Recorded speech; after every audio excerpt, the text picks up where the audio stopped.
The Tale of Kofi and Amina. Once upon a time, in a lush and vibrant village nestled between the rolling hills and the sprawling savanna of West Africa, there lived a young man named Kofi and a maiden named Amina.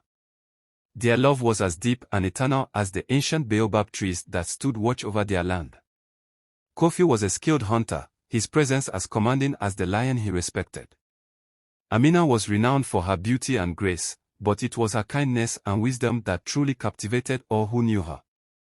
From the moment Kofi first laid eyes on Amina by the village's sacred river, he knew she was the one destined to be his.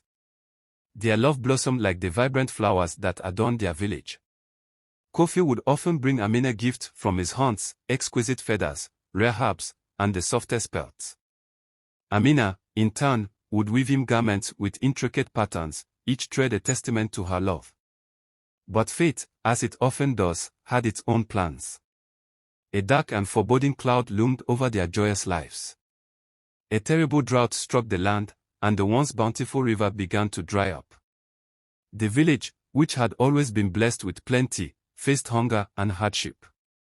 The elders, wise and solemn, foretold that the drought was a sign of the gods' displeasure. In a desperate bid to save their people, the elders declared that a great sacrifice must be made to appease the spirits. They believed that only a pure-hearted offering could restore balance to the land. The villagers, though heartbroken, accepted this decree, and the name of the sacrifice was soon clear. Amina, the village's beloved daughter, was chosen. Kofi, upon hearing this, was consumed with grief.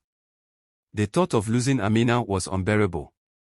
He pleaded with the elders, arguing that their love was pure and should be enough to turn the gods' hearts. But the elders, bound by tradition and belief, were unmoved. On the eve of the sacrifice, Kofi made a desperate decision.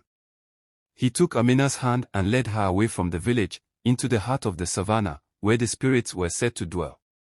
He hoped that if he could reach the gods directly, he might convince them to spare Amina. As they journeyed through the night, they spoke of their love and dreams. Kofi promised Amina that he would find a way to bring her back to the village, no matter the cost. They reached the edge of the great river, now a mere trickle, where the spirits were believed to reside. With heavy hearts, they made their final pleas to the spirits. But the drought had weakened their power, and the gods were silent. The river, which once flowed with life, seemed to mock their desperate cries. In their final moments, Amina turned to Kofi with tear-filled eyes. She reassured him with a soft voice, saying, "Our love is like this river, though it may dry up, its memory will nourish the earth. Even if I am taken, our love will endure." As the dawn broke, the village sent out search parties, but Kofi and Amina were never seen again. The drought continued, but the village never forgot the sacrifice of their beloved maiden. In honor of Amina and Kofi, the villagers planted trees and created gardens around the river's edge, hoping to revive what was lost. Years later, when the rains finally returned, the river flowed once more, and the village prospered again. But the story of Kofi and Amina became a legend, a sorrowful reminder of love's enduring strength and the sacrifices made in its name. To this day, the people of the village tell the tale of Kofi and Amina as a testament to the power of love, a love that, though tested by the harshest trials, remained unbroken and eternal.